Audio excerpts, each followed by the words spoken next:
Assalamualaikum warahmatullahi wabarakatuh. Salam bahasa dan sastra Indonesia. Semoga kita selalu dalam keadaan sehat walafiat. Pada pembahasan yang lalu, kita sudah belajar mengenai unsur-unsur pembangun cerpen.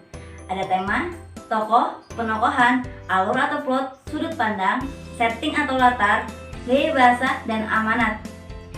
Hari ini kita akan belajar tentang bagaimana menulis sebuah cerpen.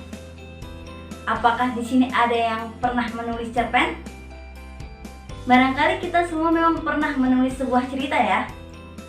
Nah, saya akan memulai dengan membacakan sebuah kutipan cerpen yang berjudul Bunda Duduk Bercerita karya Bangkit Setia Maharani.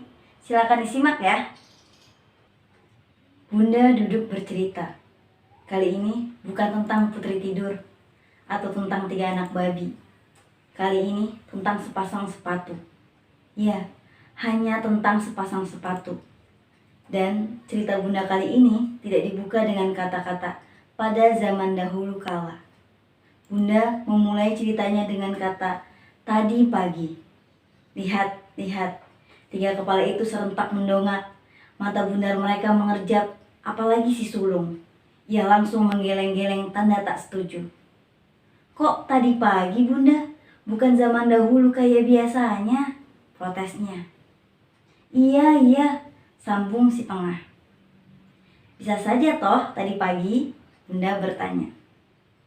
Ketiga Mas Intannya terdiam, Bunda berkisah lagi. Sepasang sepatu, desis Bunda dalam hati. Mengapa aku memilih kisah sepasang sepatu? Toh, pangeran belum mencium putri tidur kemarin. Dan akhir cerita manis itu tentu ditunggu oleh 3 pasang telinga di depanku. Mengapa aku memilih kisah sepasang sepatu? Seorang cucu membunuh neneknya karena tidak dibelikan sepasang sepatu olahraga. Itu headline koran kuning tadi pagi. Bunda tercekat dan lekas-lekas membuka jendela mobil. Dibayarnya tanpa meminta kembali. Astagfirullahaladzim. Bunda menghela nafas. Cucu itu, demikian kata koran, baru berumur 14 tahun. 14 tahun. Itu hanya selisih 8 tahun dengan si sulung dan 10 tahun dengan si tengah. Apakah yang bakal terjadi dalam 10 tahun? Saya tidak sengaja membunuhnya, kata sang cucu dalam koran. Saya hanya mendorongnya, tapi nenek jatuh dan terbentur meja. Bagaimana pendapat mengenai kutipan cerpen tadi? Ya, ini sebuah cerita sederhana tentang seorang ibu yang mengkhawatirkan anak-anaknya yang masih belia. Cerpen ini dimuat di majalah Horizon, sebuah majalah sastra, edisi pertama tahun 2007. Cerpen ini juga menjuarai juara 1 lomba menulis cerita pendek tema hak asasi manusia 2005 yang diadakan oleh Kedutaan Besar Swiss bekerjasama dengan Forum Lingkar Pena. Penulisnya saat itu masih SMA di Yogyakarta. Dia masih SMA. Jadi, kegiatan menulis tidak terbatas usia. Semua orang berhak untuk menulis. Mau dari anak kecil, remaja, ataupun orang dewasa. Semua boleh menulis.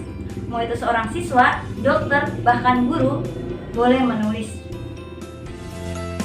Mari kita coba menulis cerpen dari berita yang bisa kita dapatkan di koran atau di media online.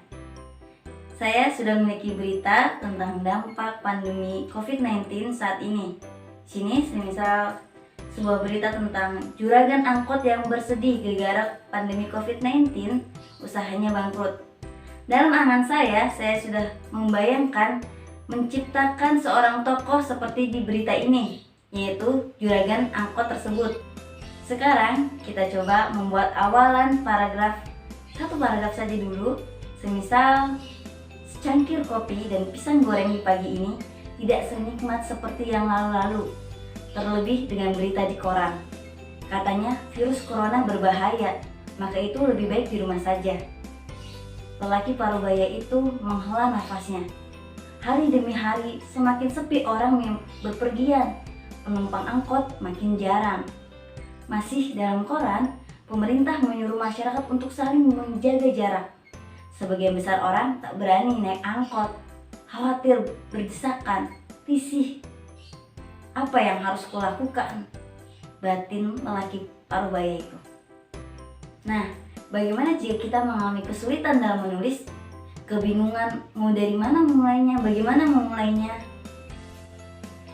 Untuk menghadapi hal ini, mari kita bayangkan sebuah perjalanan. Ada titik awal, titik tengah, dan titik akhir. Sama seperti kita saat menggunakan aplikasi Gojek atau Grab, hal yang penting adalah mengetahui titik penjemputan dan titik tujuan kita. Jika tidak, kita bisa tersesat. Begitupun dalam menulis. Jika kita tidak tahu di mana posisi kita, kemampuan kita, dan apa yang ingin kita sampaikan sebagai tujuan menulis kita bakal menemukan kebuntuan dalam menulis. Di sini saya akan menggunakan tabel proses kreatif dari buku Ayu Utami. Ada 3 tahapan. Pertama, tahap dorongan, tahap perenungan, dan tahap jawaban. Gampangnya, jika kita tidak terlalu punya ide, perhatikanlah dorongan apa yang kita punya. Apa yang mendorong saya? Apa yang membuat saya bersemangat, bergairah, gregetan, atau bahkan gemes? Mari kita bayangkan cerpen apa yang ingin kita buat. Saya akan berikan contoh. Pada tahap dorongan, semisal saya ingin menulis cerpen yang serius dan misterius tentang kehidupan moral manusia.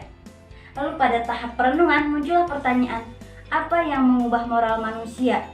Semisal uang, kekuasaan. Lalu bagaimana jika uang dan benda-benda lain bisa bergerak dan berbicara lalu mempengaruhi manusia untuk tetap rakus dan tamak? Pada tahap jawaban muncullah, aha, saya ingin menulis cerpen tentang seorang gadis yang berusaha mempertahankan dirinya sebagai manusia, moralnya, dengan melawan uang-uang yang berkuasa. Begitu. Setelah kita memiliki ide atau dorongan untuk menulis, kita akan melanjutkan proses kreatif yang sangat menyenangkan, yaitu membuat tokoh atau penokohan. Hal yang sering kita ingat dari sebuah cerita, film, novel, atau bahkan iklan adalah sebuah orang tokoh, karakter. Semisal Doraemon, Iron Man, Cinderella, dan Dilan. Seringkali kita merasa ingin seperti tokoh yang kita baca atau kita tonton. Atau kita merasa tokoh itu sama seperti kita. Ini bagian penting, karena tokoh adalah pegangan bagi para pembaca untuk berkelana dalam narasi cerita kita. Lalu, tokoh seperti apa yang ingin kita buat? Itu sangat penting. Bagaimana jika ide kita mentok? Kita bisa menyegarkan pikiran kita dengan melakukan hal-hal yang kita sukai atau yang kita inginkan. Semisal, membaca buku, menonton film, mendengarkan lagu, memasak, berkebun, shopping, dan lain-lainnya. Dan ingat, menulis cerpen tidak harus selesai sekali duduk seperti ketika membacanya. Menulis adalah pekerjaan yang tidak sekali jadi. Maka itu tak perlu khawatir. Mungkin kita butuh waktu seharian penuh dalam menyelesaikan cerpen kita, atau bahkan 3 hari. Setelah kita menyelesaikan tulisan kita bisa membaca kembali atau menyunting ulang tulisan kita. Siapa tahu ada saja kesalahan ejaan, tipe, atau yang lainnya. Luangkan waktu kita untuk membaca PUB, Panduan Umum Ejaan Bahasa Indonesia. Untuk saat ini bahkan kita dipermudah dengan adanya aplikasi-aplikasi yang bisa membantu seperti aplikasi KBBI, aplikasi Thesaurus, aplikasi EBI, aplikasi Kumpulan Majas Indonesia. Dan perlu kita catat bahwa menulis adalah kegiatan yang menyenangkan sekaligus mencerdaskan. Bagaimana agar bisa menggunakan kiasan, metafora, hiperbola, atau gaya bahasa yang lain? Jawabannya cuma satu. Perbanyak baca buku. Sekarang, silakan anak-anak buatlah cerpen dengan tema bebas. Tulislah hal yang ingin kalian perdengarkan kepada orang-orang pada dunia. Dan 2 orang yang karyanya paling menarik akan mendapatkan apresiasi berupa buku kumpulan cerpen Dilatasi Waktu karya saya. Bagaimana? Sudah paham kan cara menulis cerpen dengan penjelasan tadi? Kalau begitu, mari kita menulis dengan bahagia.